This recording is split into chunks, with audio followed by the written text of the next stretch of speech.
صافي كي داير اخاي طارق بخير. اه الحمد لله كلشي بخير، كلشي لاباس. مزيانين. اخبارات دابا هذه الصراحه. ايه واش الريكورد بدا ولا؟ واي ديجا كاين الريكورد دابا، راه كلشي تيريكورد دابا. المهم صافي. واي بعدا تنشوف داكشي اللي تدير في يوتيوب صراحه عجبني، زعما كيفاش تتهضر، وحتى زعما كيفاش تتقاد الفيديوهات ديالك صراحه كانوا ناضين. راه حسب ديالي من هاد القناة من العام ولا عام ونص تقريبا، ما قدتش، ولكن زعما ممكن بديت اول من نكتاية. صافي يعني. مم. ال- يعني محتويات بحال يعني حوايج ديال بلادنا واللغة وداكشي.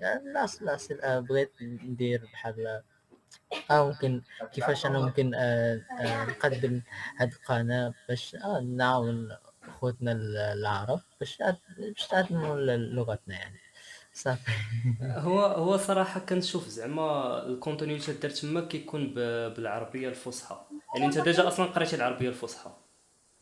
اي وي ولكن كيفاش قريتيها زعما؟ واش قريتيها في مدرسة ولا قريتيها غير زعما غير بوحدك، ولا كيفاش بالضبط؟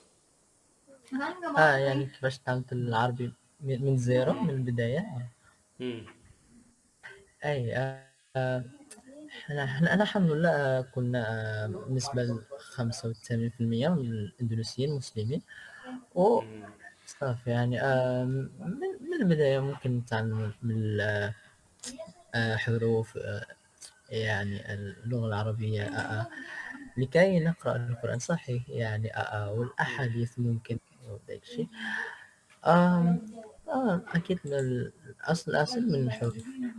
بعدها ممكن كاين شي سميتو في اندونيسيا القرايات تنقسم لقسمين. ممكن القراية العادية بحال مثلا تحت رعاية الحكومة، وكاين سميتها القراية ديال المدارس إسلامية ومعاهد إسلامية. فهمتي يعني يعني يعني نتوما مثلا في الحكومة يعني ما كتكونش عندكم اللغة العربية مثلا في البروغرام؟ أي ما كاينش لا تا في الحصة، في المادة الدراسية ما كايناش. لكن في المعهد، معاهد إسلامية والمدارس الإسلامية غير تلقاي صافي.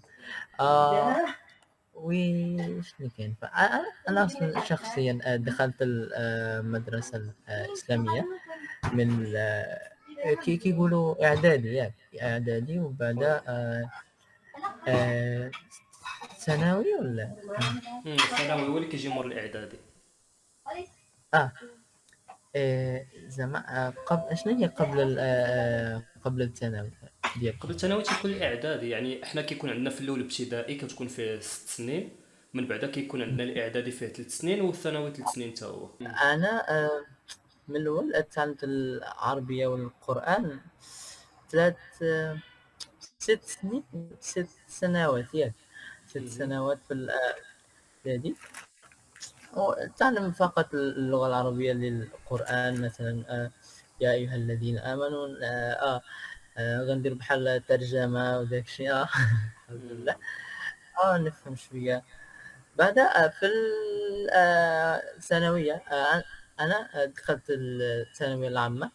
ما كاينش حتى اللغه العربيه ولا ولا قران ولا داك الشيء. لا، اللي كاين في الثانويه العامه آه، علوم عاديه بحال ممكن رياضيات، ممكن كيمياء، فيزياء، داكشي. و آم، بغيت نتعلم اللغة العربية أكثر وأحسن في لافاك، في الجامعة كيقولوا. إيه يعني في الآخر، آخر سنة آه، في الثانوية. آه آه، أنا قررت لأني خاصني ندخل بحال كلية اللغة الادب يا كليه الاداب قسم اللغه، فاخترت قسم اللغه العربيه. وصافي الحمد لله بفضل سيدي ربي دخلت قسم اللغه العربيه في 2018 2018. تقريبا. يعني من 2018 لدابا وانت كتقرا العربيه. اه 2018. تبارك اي الله. نقرا العربيه بال بالتفاصيل وداكشي صح. في راه في المدرسة فقط غير الحوار عادي، مثلا بحال كيف حالك وداك الشيء، مواضيع آه، ماكلة وداك الشيء فهمتي. مهم. اه تفاصيل وكل شيء، نحو صرف والآداب ممكن، أخبار داك الشيء اللغة العربية الخاصة بحال هكا راه في الجامعة في الخلافة.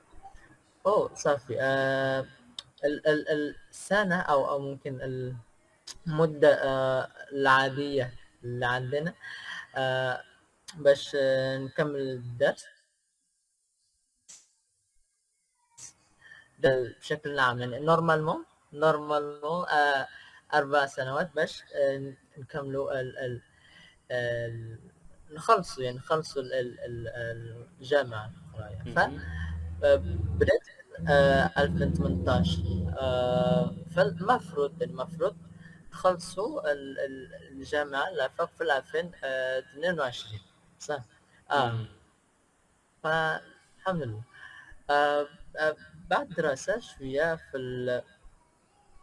في وسط دراستي أنا في 2020، يعني بعد سنتين، بعد العامين قررت بأني خاصني نتعلم شوية اللهجة، ولكن ما كنعرفش ذاك الوقيته، ما كنعرفش شنو هي اللهجة اللي خاصني نتعلمها، واش هي دارجة، واش هي اللهجة الأخرى. آه لكن كتعجبني شي هدرة ديال كاين شي شيخ اسمه متولي شعراوي الله يرحمه، كان شهير آه من كبار العلماء الأزهر. و مهم. اللهجة الأولى اللي أنا أتقنتها الحمد لله بشكل جيد تقريبا، يعني اللي هي اللهجة المصرية، بعدها الدارجة المغربية، ولكن بعيد يعني بعد فترة، بعد في وسط دراستي قررت اللهجة المصرية. وصافي بعد سنتين، بعد العامين كما شفتي يعني هو اللهجة المصرية ديالي راه زوينة ولا مم. لا تبارك الله ولا عليك. ماشي؟ البارح فاش كنا مع الاصدقاء المصريين، يعني كنت كتهضر هما اصلا ما صحابهمش بلي كتفهم المصريه، من بعد فهمتي صدمتيهم. يا اي الحمد لله يعني. إيه ما نعرفش شنو، هي دي البداية القراية ممكن. آه انا اللي انا بغيت نديرها اللي هي آه انا بغيت نفهمكم مزيان، وبغيت نهدر معكم باللغه ديالكم، اللغه الاصليه اللي نتوما تديروها في من الصغار، يعني اللغه الاصليه اللي هي ناتيف خويا، ماشي مم. بحال يعني راه اللغه العربيه الفصحى هي اللغه الرسميه في الكتابه وداك الشيء، لكن في مم. الهدره بغيت نهدر معكم اللهجة ديالكم و- بغيت نكون معكم، بغيت الى ما كنتش اندونيسي، بغيت نكون مغربي مم. اخويا راه هو بزاف. الصراحه هو الصراحه واحد القضيه اللي لاحظتها هو انك انت وليتي كتكتب بحالنا، حيت في المغرب خصوصا كنكتبوا بالفرانكو، يعني بالحروف ايه اللاتينيه. فهمت؟ يعني كاينين مغاربه بزاف تيكتبوا بالحروف اللاتينيه، تيكتبوا الدارجه، يعني ماشي بحال اللغه العربيه مثلا. ولا بحال مثلا تنشوف المصريين تيقول لك كيفاش نتوما كتكتبوا هكاك، حيت المصريين راه قلال اللي تيكتبوا بالفرانكو. فهمتي يعني؟ ايه حتى هذه القضيه هذه بوحدها راه كدير واحد الاختلاف، حيت اللهجه المغربيه خصوصا فيها مثلا كلمات من الاسبانيه، فيها كلمات من الفرنسيه تيخلي انه كتكون سهل بالفرانكو. ولكن زعما انا اللي بغيت نسولك، يعني شنو هما الصعوبات اللي جاوك في الاول، خصوصا انت كواحد اللي كنتي كتقرا اكاديميا اللغه العربيه، وتحولتي انك تتعلم اللهجه، بعدا شنو اللي خلاك بعدا تتعلم اللهجه مثلا المغربيه؟ المصريه قلتي بسبب يعني الشيخ، ولكن المغربيه علاش بالضبط؟ عارف بالضبط. آه من الاول. آه ما كنتش يعني ما كنتش مثلا كنت نفكر بال شنو اللي فوائد بحال فوائد من تعليم اللهجة هذه ولا هذه. لا أنا اللي يهمني أنا إن شاء الله ممكن كتعجبني بزاف حوايج ديال المغرب والحوايج ديال مصر. ممكن من شيوخ الأزهر، ممكن من أغاني، ممكن من المسلسلات داكشي المغاربة. الفترة الأخيرة مؤخرا ويعني حوايج ديال المغرب كتعجبني بزاف، مثلا بحال آه ان شاء الله نتوما دايرين بحال يعني المنتخب الاول العربي في ان شاء الله مم. في كاس العالم. و آه نسمع مثلا الهدرة ديال سيبون اشخاص خصوصا هذا الاخرين. العام. خصوصا هذا العام هذا راه ماشي بحال المرات اللي قبل. مثلا في اغلبيه المرات كتلقى الانترفيوز ديال لعابه المنتخب كتلقاهم كيهضروا اما بالفرنسي ولا بالونجلي. اول مره غتسمعهم كيهضروا بالدارجه بحالنا هكا، فهمتي؟ بحال شي صاحبك جالس معاك كتسمعهم تيهضروا نيت بالدارجه. اي ان شاء الله. شنو هي الهدف والغرض من الاول؟ ما كاينش راه الحب ديال هاد اللغه.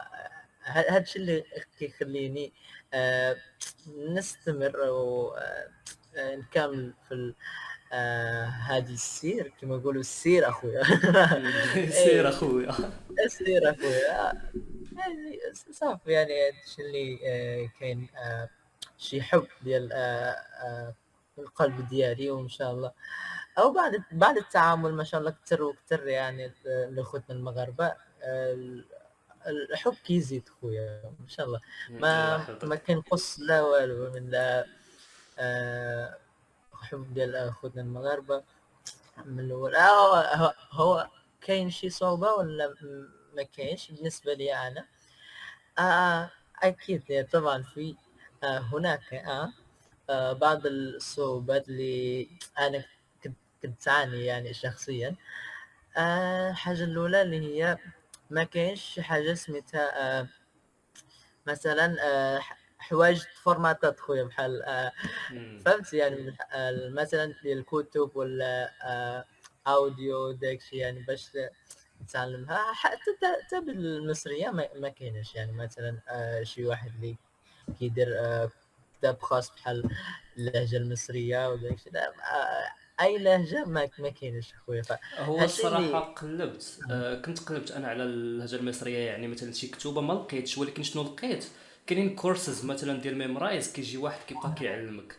هذيك ممكن تلقاها، ولكن في الدارجة صعيب. الدارجة تقريبا من أكثر اللغات اللهجات اللي ما تلقاهمش بزاف في الانترنت.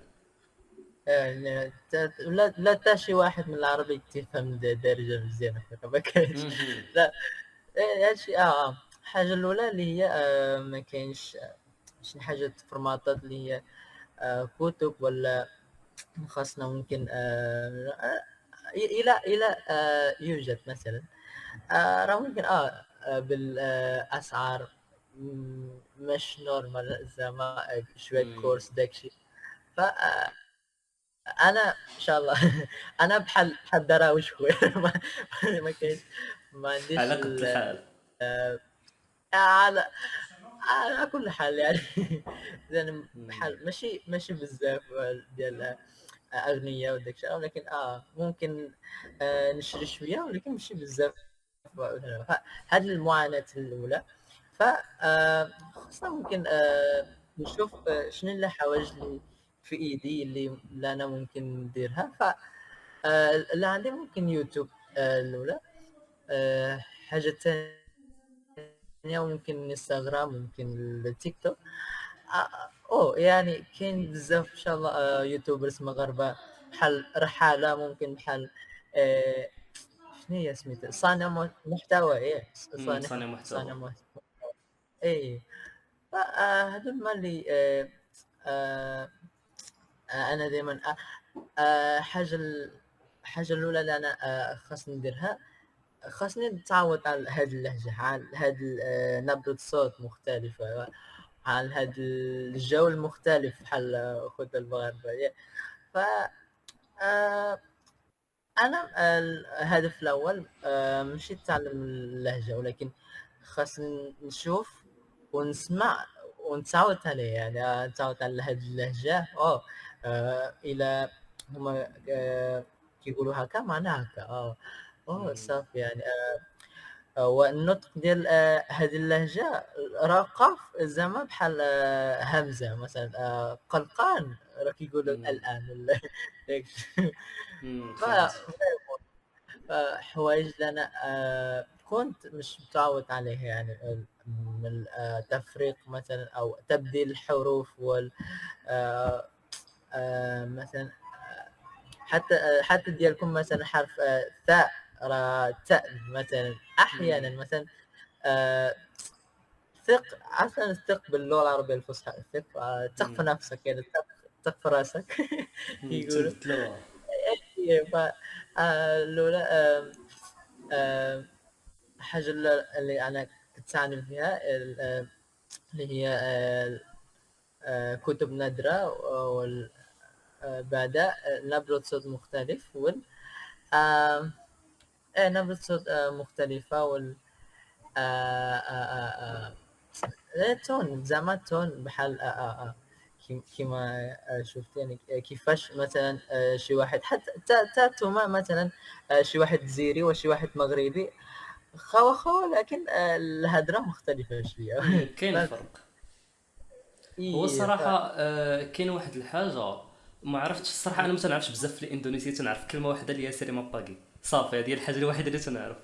آه، إي آه، ياه لأ هي يعني اللي بغيت نعرف هو مثلا يعني الاندونيسيه كلغه، ما زعما يعني ما إمم. كنعرفش كيفاش النطق فيها وكيفاش القضيه دايره تماك، ولكن بحال مثلا الدارجه اغلب الناس كيلقاو المشكل في الكثره ديال السكون، مثلا بلاصه ما يقول معلم تيقول معلم مثلا، فهمتي يعني شي حوايج بحال هكا.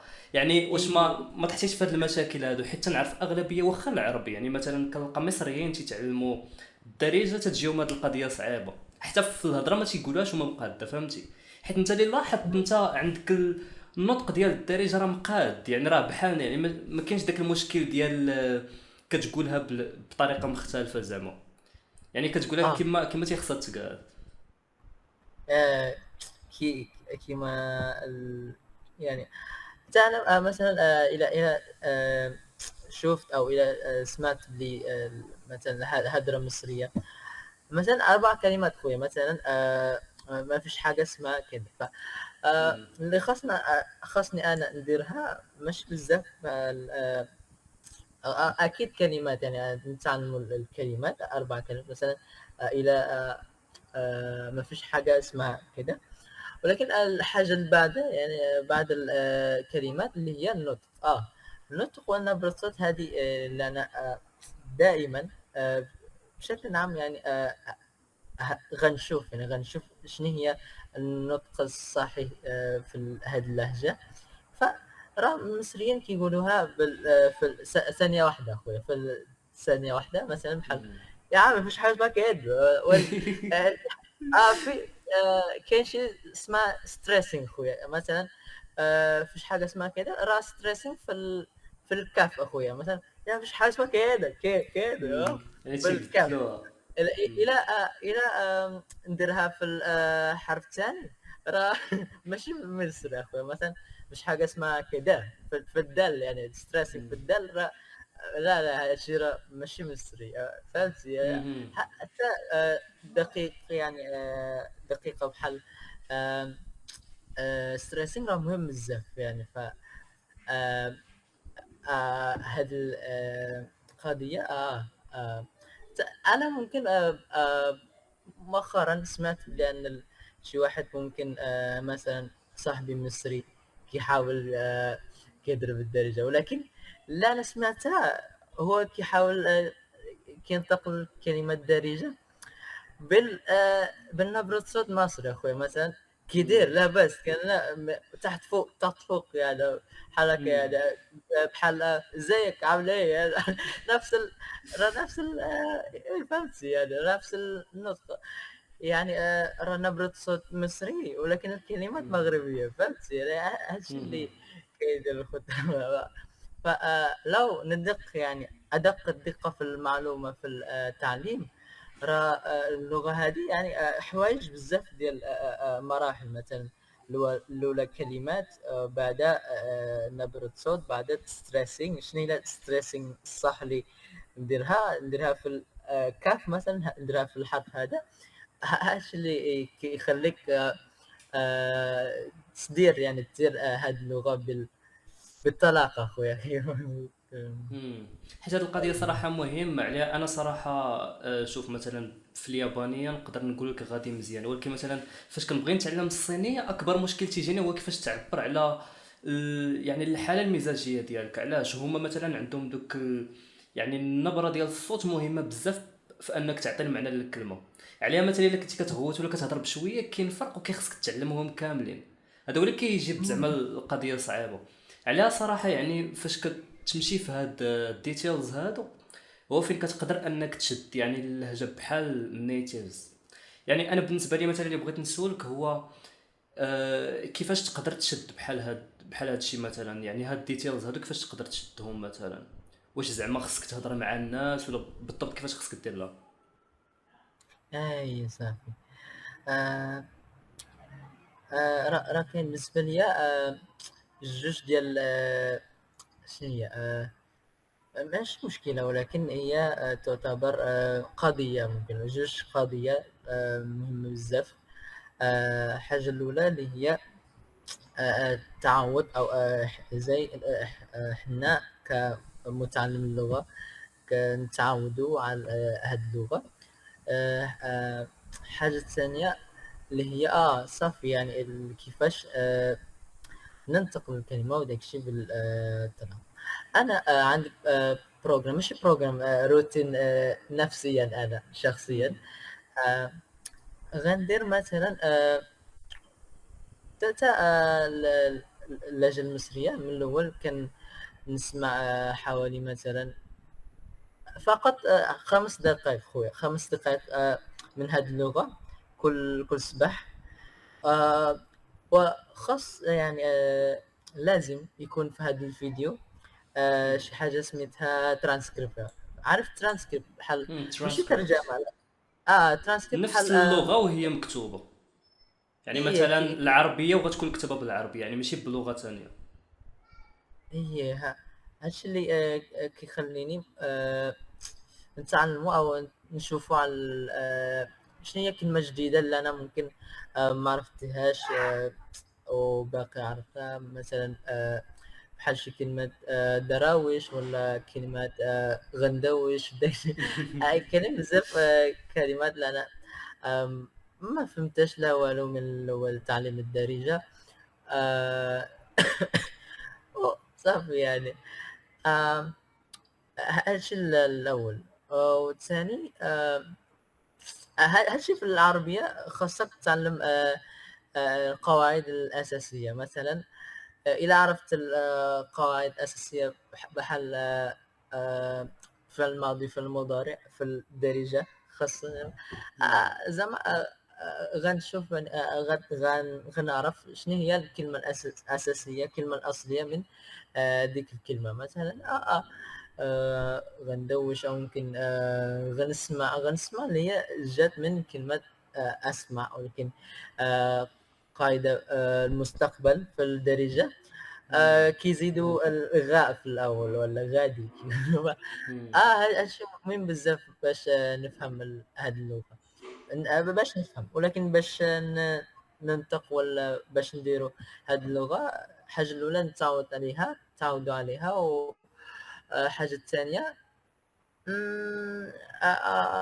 شوية آه، آه، بزاف محتاجين كوغاش شنو هي كوغاش خويا ماشي كوغاش بحال بالانجليزي كوغاش شجاعة ولا مم. راه كاينين بزاف الناس اللي خايفين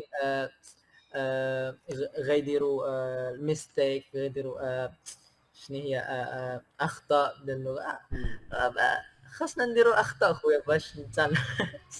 حتى انا في الدارجه ممكن في اللهجه المصريه احيانا كنغلط خويا. عادي هذا. مم. فهادشي اللي انا من الاول بحال هما اللي آه، خجالين ولا شنو هي اخويا مم. تيحشم. كيخجل باش ايه فبس باش يحاولوا، ولكن كاين شي خجل ديال انا غنديرها الصح ولا درتها غلط ولا داكشي. مم. هادشي اللي هو كسر هادشي كله.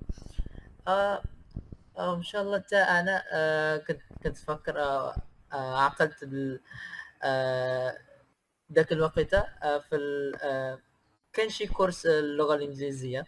دخلت مم. هاد الكورس وما كاينش ولا حتى شي واحد اللي عرفته في هاد المجموعة من الناس. وكاين شي واحد كيسلم عليا وكيقول لي هاي برو واتس اب باللونجلي على طول خويا، بدون سلام بدون كلام، ما عرفتش اللونجلي لا والو. مم. من كثر الخجل اللي عندي هادشي خبرة من الأول إن شاء الله يعني. آه قلت له يعني قلت له أنا آه ما أعرفش لا لونلي لا والو. أنا دخلت هاد المجموعة خجال خويا إن شاء الله. كيقول لي خويا حنا في هاد المجموعة خاصنا نخطاو، يعني خاصنا نغلطوا باش مم.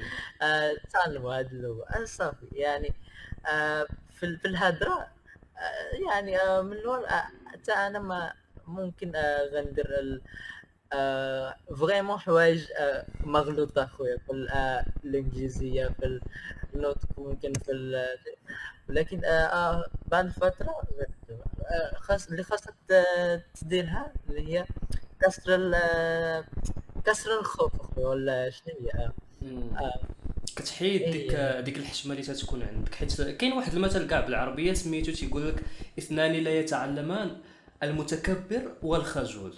يعني الا انت هي كتشوف باللي لا انا يعني راه الليفل ديالي طالع وهذا الشيء فهمتي ما عنديش علاقه به وانا واعر، ولا الا كنتي كتحشم كتقول غيضحكوا عليا.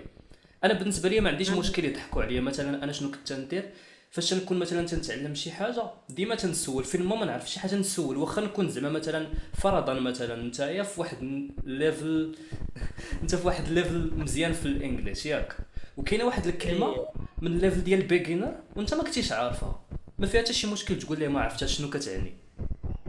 فهمتي؟ يعني صح هذا صح مشكل عند بزاف د الناس.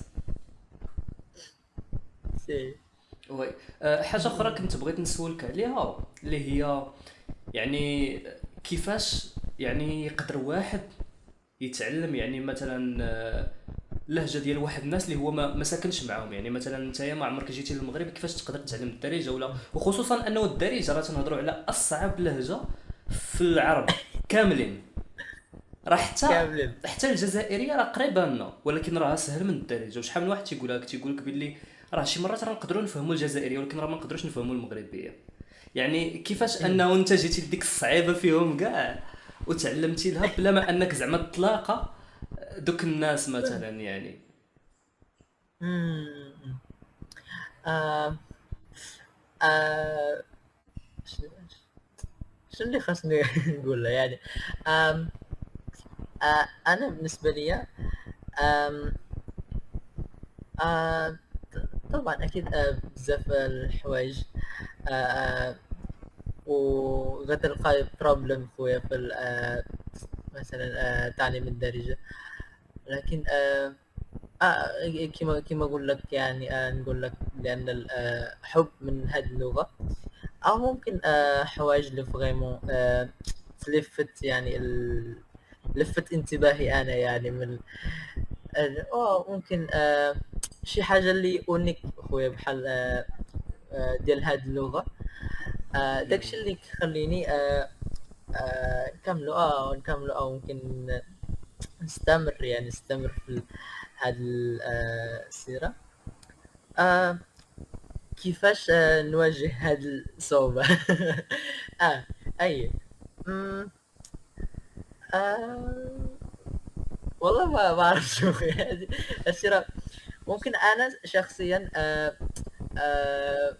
بحال شي واحد اللي اوديو شنو هي بحال اوديو بزاف، شنو هي اوديو موتوريك ولا شنو هي يعني باش آه، فاش نسمع شي حاجة معينة. انا ممكن بزاف شنو هي نقلد، يعني نقلد يعني انا بزاف نحب يعني الموضوع التقليد. اي تقليد خويا. انا شفت حتى في المصريه كان شي قصيده اللي تعجبني بزاف، فدرت فيديو عن على الانستغرام.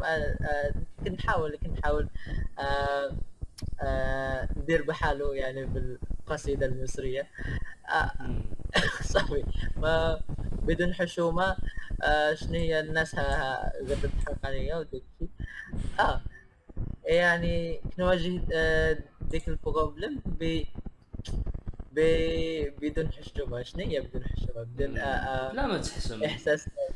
كاين اي كاين واحد المثل مغربي عاد تفكرته تيقول لك زعم تاكل اللحم. يعني الا بقيتي كتحشم ما غاديش تقدر دير ديك الحاجه، ولكن تيقول لك زعم تاكل اللحم يعني خاصك تنوض دير اه ديك الخطوه. يعني انا فايت درت واحد كان بودكاست اوكي، كانت اول ابيسود فيه اللي هي الابيسود زيرو، كنت هضرت على هذه القضيه ديال انه فاش تكون شي حاجه جديده ما تقولش لا، ما تحشمش وما تخافش انك تاخذ ديك الخطوه. يعني غير سير، ومن بعد داك الشيء غادي يبان لك من بعد. يعني تقدر مثلا انت الا بغيتي تتعلم مثلا شي حاجه واخا تبان لك صعيبه، غتبداها اليوم وغدا غتبان لك اه الخطوه اللي موراها وغدا غتبان لك الخطوه اللي موراها. يعني هذه هي الحاجه اللي كنامن بها انا. يعني انت فين ما تحطيتي خصك تبدا غير من تماك. يعني ما تفكرش من هنا مثلا 100 عام. بحال الا كنتي مثلا انت غادي في شي طوموبيل، راه ما محتاجش مثلا انت غادي في الليل، ما محتاجش انك تمشي واحد المده ديال تشوف مثلا الطريق كامله مثلا واحد 100 كيلومتر. محتاج تشوف غير واحد 30 متر قدامك، ديك الطوموبيل كدوي لك ديك 30 متر وكتمشي. ملي كتوصل ديك 30 متر كتبان لك 30 متر اللي موراها، وهكا كتقدر توصل وتمشي فين ما بغيتي. ولكن الا بقيتي كتشوف ديك الخطوه الاخيره ما عمرك غادي تحرك ليها. أمم، اي صافي. أو آم، لاحظت او ممكن فكرت بلي شي موضوع يعني اللي هي انا من الاول تعلم الدارجه. ما كنت فكرش يعني ما كنت فكرش بال شنو هي يعني الصعوبة ولا شيء. آه احيانا يعني لاحظت بعض المرات الاخوان اخوتنا العرب الكاملين باش مثلا فاش هما كيواجدوا او يتلاقوا مثلا شي كلمة جديدة من الدارجة المغربية، غيقولوا لك بانها صعيبه. انا عمري مش ان شاء الله اخويا ما غنقولش بلان الدارجه صعيبه في حياتي، لا. يعني هادشي شنو هي المايند سيت ديالي. يعني المايند سيت ديالي ما كنخليش شي حاجه سميتها صعيبه في دماغي انا. يعني باش حتى الا لقيت شي كلمه جديده غنقول بلي ان هي راونيك اخويا، راونيك يقول ولا آه فريدة. ايش اللي كيخليني نستمر في هذه الهدرة وفي هذه السيرة. اه يعني من الاول ما على باليش مثلا بحال كلمات ولا داكشي. انا مركز اكثر في نبرة صوت او كده. مثلا انا ممكن بزاف نقول لك نبرة صوت مغربي بدون كلمات مغربية. مثلا نا نا نا نا نا نا نا نا نا نا نا نا نا نا. راك تولي كتهضر اي كلمه تقولها بديك اللهجه. اي الا بغيت دير شي حاجة خاصك دير هكا. هكا يعني من الاول من اللحظة الاولى اللي ندير نسمع هاد الهدرة، هاد الهدرة المغربية، اللي انا مركز فيها، اللي هي نبرة الصوت قبل، حتى قبل الكلمات خويا. لا، ما عرفتش علاش خويا، ولكن حتى بالدارجة المصرية، الدارجة المصرية، لا حتى اللهجه باللهجة المصريه. المصرية. حتى اللهجة المصرية نفس الشيء خويا. آه، فاش نسمع هاد الشيخ، آه، غنشوف شنو هي نبرة الصوت ديالو مثلا. آه، نقول لك مثلا نبرة صوت مصري بدون كلمات مصرية. مهم. آه آه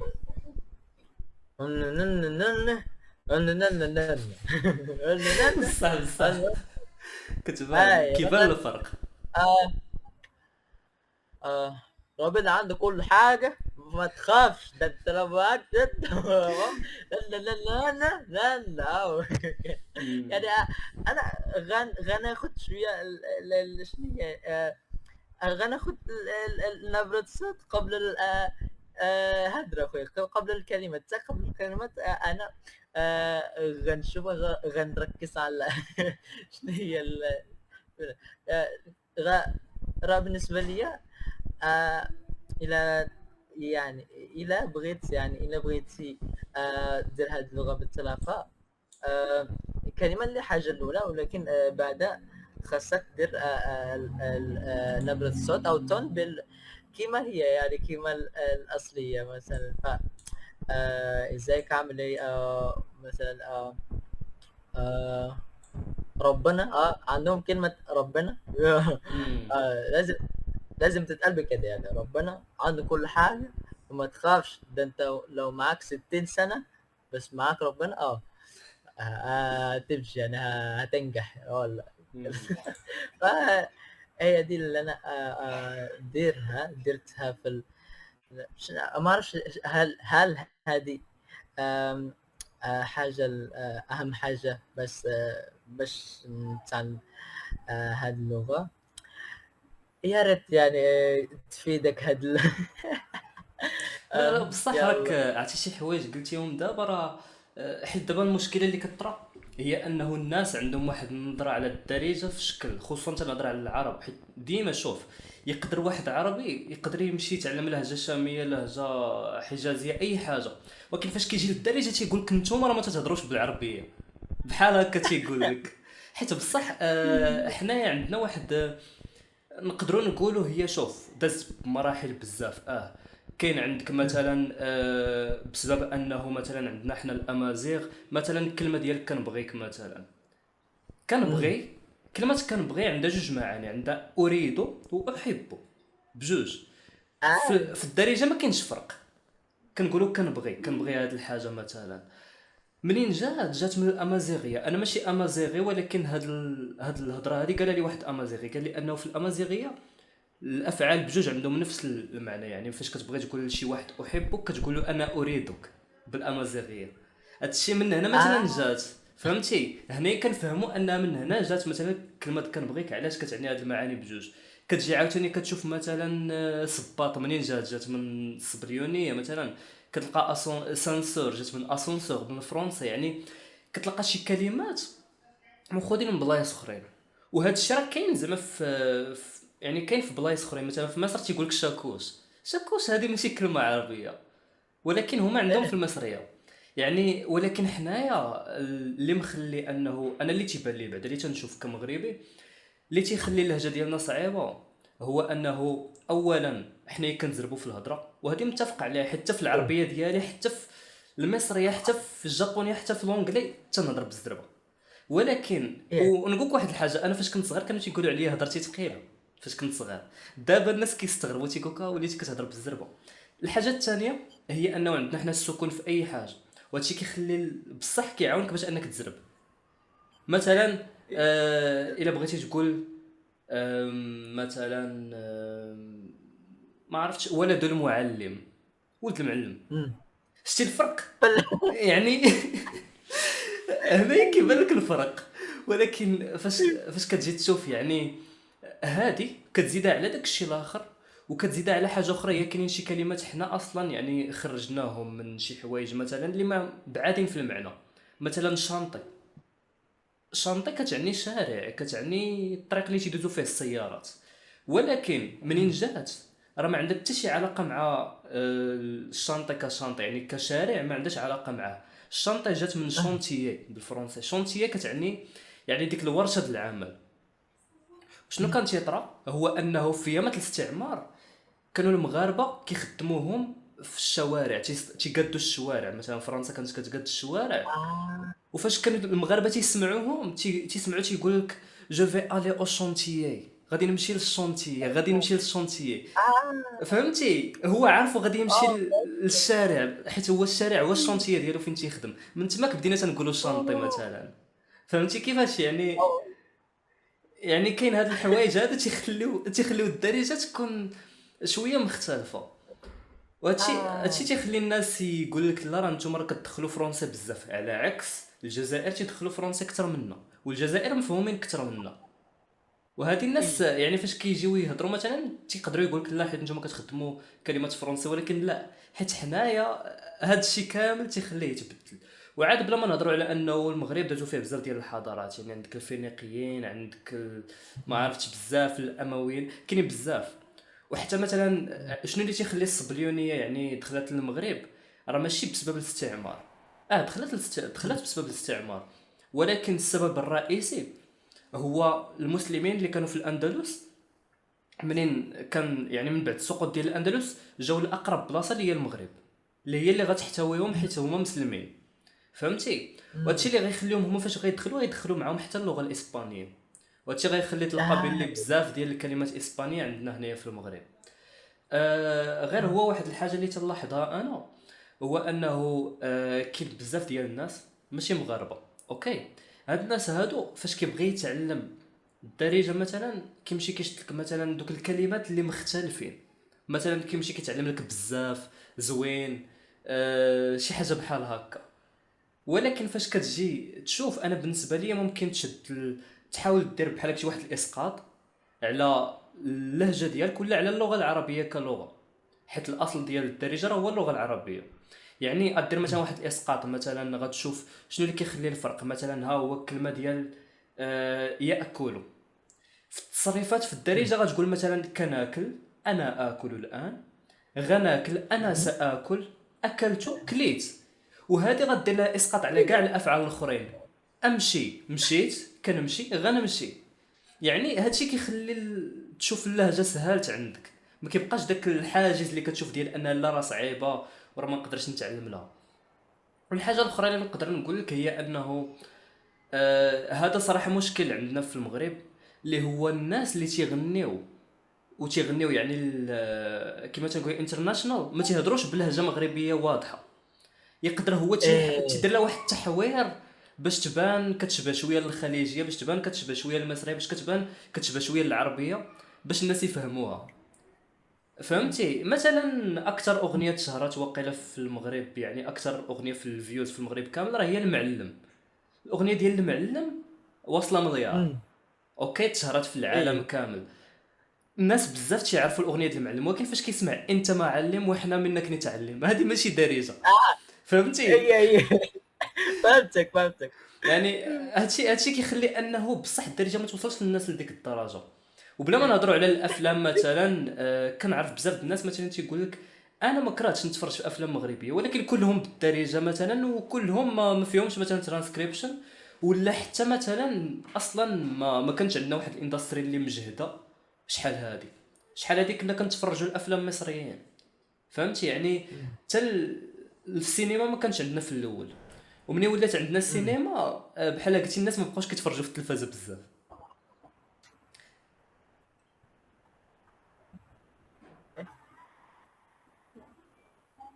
اه اه اوكي يعني تمام اه ايه لا دل اه ديك مرتي ما عرفتش مم. الله يخليها لك. المهم كما اه كنت نقول لك يعني الدارجه هي ماشي صعيبه، غير الناس فاش كيبغيو يتعلموها اما كيمشيو لواحد الجهه غلطه، ولا مثلا كيشدوها من الانترنت. انا نعطيك واحد المثال. انا شفت في واحد الويب سايت، شفت فيه زعما تيقول لك تيهضر لك على الدارجه، وقال لك اننا حنا مثلا كنبدلوا حرف الضاد بحرف الطاء، بلاصه ما نقولوا بيضه مثلا كنقولوا بيضه. وهاد الهضره هادي ما كايناش. يعني كما كنت كنقول لك بالنسبه للمصادر اللي كاينين، اغلب المصادر في الانترنت هما غالطين. مثلا كنت كنشوف، ما عقلتش الصراحه شنو بالضبط، ولكن يعني كيقول لك واحد المعلومه وانا كنت فهم، حيت هذاك اللي غيكون حاط ديك المعلومه هو ماشي مغربي في الاصل، ولكن كتلقاه مثلا غير سمع شي مغربي تيهضر ولا كيعرف مثلا شويه ديال الدارجه وكيمشي كيعلم مثلا ولا تيكتب داك الارتيكل. وهذا الشيء كيخلي انها تزيد الناس ما تبانلهمش مزيان الدارجه كي دايره. ولا يقدر مثلا كتلقاه هو مثلا كيشد شي مثلا شي لهجه مثلا شماليه. اوكي، حنا تنفهموا اللهجه الشماليه ولكن غنعرفوها بلي شماليه. هذا شمالي، اه، هذا شمالي. احنا غنفهموا المراكشيه ولكن غنعرفوها بلي مراكشيه. الناس الاخرين يقدروا يبقاو يخلطوا مثلا، ولا مثلا ما يعرفش مثلا كيفاش شكون اللي صحيحه، يعني شنو هي اللهجه البيضاء مثلا. بحال مثلا انا دابا تنهضر باللهجه البيضاء واغلب المكناسيين تيهضروا باللهجه البيضاء، يعني هادشي تيخلي انه انا بالنسبه لي احاول في الاول تعلم اللهجه البيضاء، يعني ديك اللهجه اللي مفهومه للمغرب كامل. وفي نفس الوقت حاول تعرف على ناس من بزاف ديال المناطق، يعني مثلا تعرف شمالي، تعرف مراكشي، تعرف واحد شلح، حيت كل واحد تيهضر بطريقه، فهمتي. وهذا الشيء كيخلي انه هذا التنوع هذا يخليك تفهمهم كاملين. بحال مثلا ملي كتبغي تعلم مثلا شي لغه جديده، مثلا الاندونيسي، انا شفت بلي اصلا عندكم اللغات مختلفه، ماشي غير لغه، ماشي غير لهجات. اي يعني اي مثلا انا باش نفهم الاندونيسيين خصني نفهم هادو كاملين، فهمتي. يعني خصنا نعرف كل واحد شنو الفرق وكيفاش هذا تيهضر وكيفاش هذا كيهضر. وهادشي كيخلي انه يعني بحال قلت هادشي كيعطي واحد الميزه صراحه للهجه ديالك، هو انه كيكون فيها اختلافات، وحتى كيكون تعدد ديال بحال اش نقول لك، تعدد الالسن. يعني كتقدر انك تهضر بزاف ديال الطرق مختلفين. اي اي دونك تا دونك هذا تا هو تا البلان صراحه. مم. تا ممكن نفس الكلمة، لكن إذا مثلا شي واحد جا من قبيلة مختلفة، مهم. غنسمع الكلمات تتقال بطريقة مختلفة. آه، مثلا كاين شي ديالنا مثلا آه، كلمة مثلا اسم مثلا اسم بحال هاد اسم توأمي أنا سميتو مم. فاتح. مم. آية في الكتابة هادية. آه، ممكن إلى شي واحد جا من قبيلة سميتها في إندونيسيا قبيلة سوندا، راه في الجاوة هي. مم. آه، غيقول لك مثلا بحال أخويا باتي. يا ينطقها الله. إذا بطريقة مختلفة. إيه ممكن باتي، ممكن مثلا الأصل شي كلمة بحال ما أف معناها عفوا، مم. ولكن إلى مثلا جا من القبيلة السندة غيقول لك ما أب بالبه ما أب باتي. يعني هما تيبدلوها. أي هكا تبديل مم. الكلمات صح يعني. اختلاف الألسن أي صحيح بالنسبة مم. دونك انا صراحه اخر حاجه اللي بغيت نسولك عليها، حيت راه تبارك الله دابا راه تقريبا قربنا لساعه تبارك الله. اللي بغيت نسولك لي. هو يعني شنو تقدر تقول للناس كنصيحه اللي بغاو مثلا يتعلموا الدارجه، سواء عرب سواء آه، ماشي عرب.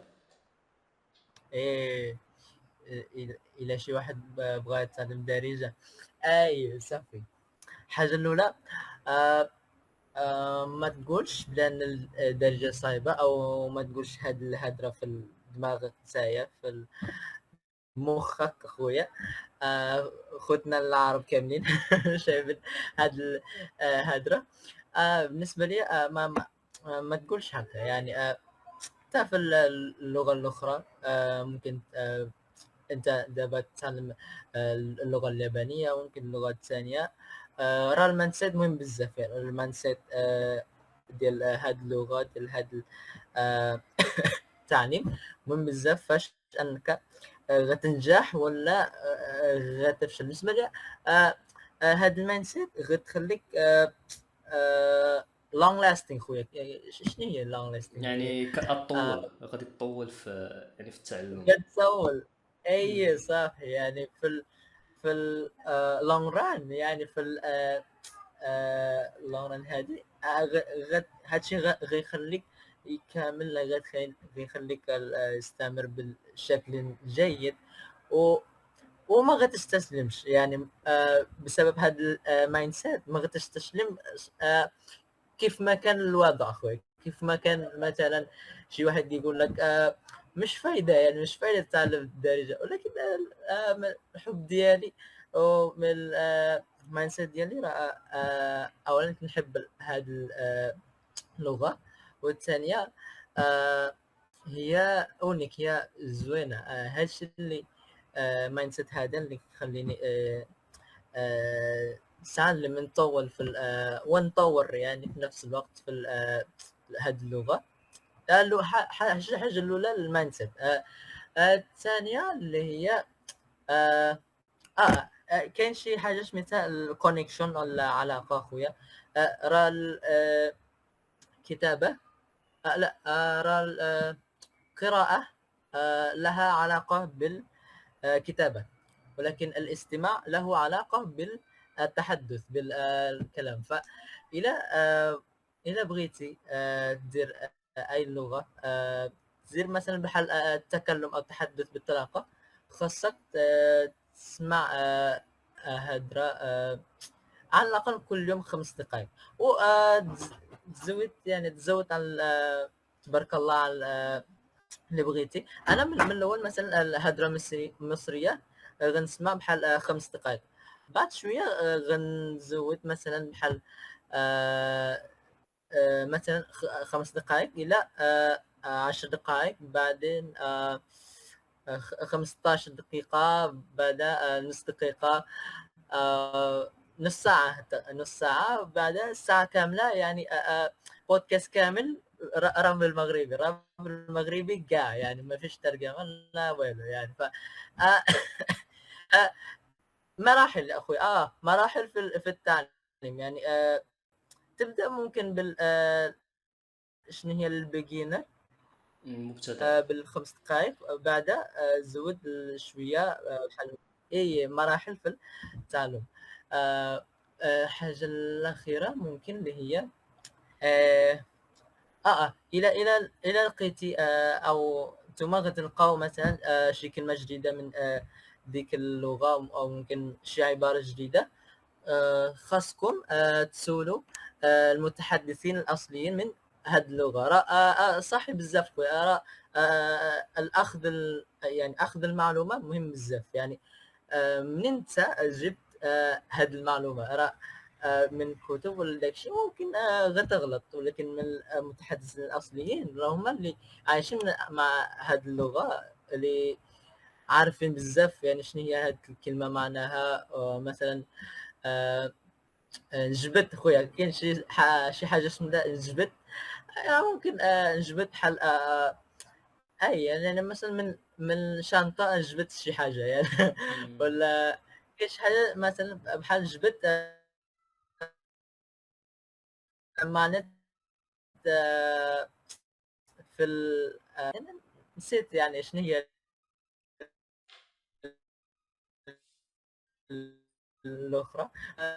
شي واحد مغربي شنو هي جبت، غيخليني غيقول لي المعلومه كامله يعني من هذه اللغه. ف الحاجه الاولى آه، المايند سيت، الحاجه الثانيه اللي هي مراحل في التعليم، الحاجه الثالثه بالنسبه لي اللي هي شنو هي native آه speakers. هي تسول ناتيف سبيكر اللي انت بغى تعلم هذه اللغه. ممكن تسول ناتيف سبيكرز مغربي، ممكن ناتيف سبيكرز اللغات الاخرين. صافي هادشي اللي كاين بالنسبه لي. 3 حوايج هادوك مهم بزاف خويا.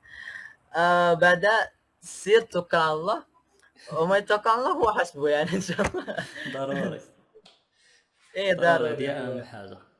يلا خويا طارق، شكرا. المهم الانترفيو كانت زوينه صراحه، كانت هضره اه زوينه فهمتي. نتمنى ان شاء كنظن الله، نتمنى ان شاء الله نعاودوا شي سيرتي حوايج بحال خويا. هكا. إيه. المهم قول لهم يتابونوا عندك في لاشين، قول لهم شنو تدير في لاشين. مم. اه اشني قلت؟ ويت قلت لك قول لهم اه زعما يتابونوا عندك في لاشين، شنو انت كدير في لاشين، يعني الكونتنت ديالك في لاشين ديالك. كونتنت لل مشاهدين قناة الأسامة. أنا القناة ديالي راه عن الحوايج ديال إندونيسيا، ممكن لغات، تعلم مثلا عبارة، أو ممكن كلمات جدد من لغتنا، اللغة الإندونيسية. أو ممكن بحال شوية فواياج كيقولوا خويا، فواياج اللي هي السفر، ممكن بلايص في إندونيسيا وداك الشيء. إلى نتوما بغاو يتعلموا لغتنا، مرحبا. أنا إن شاء الله غنعاونكم. بكل السرور خويا إن شاء الله. ان شاء الله ان شاء ومال الله. أي مال ممكن يعني ممكن غندير بالدارجة، ممكن غندير بالمصرية اللي بغيتو، اللي بغيتي نتايا. صافي. آه، اجي نهضروا مع بعض صافي شي اللي كاين. ومتشرفين بزاف، انا شرف ليا من هذا الانترفيو خويا والله. تا يعني كل المغاربه ظريفين، وان شاء الله محترمين بزاف، كل كاع المغاربه اخويا. الله يحفظك الله يحفظك. يلا اخويا طارق، نشوفك من بعد وان شاء الله. وشكرا بزاف على هذا الانترفيو. يلا السلام عليكم.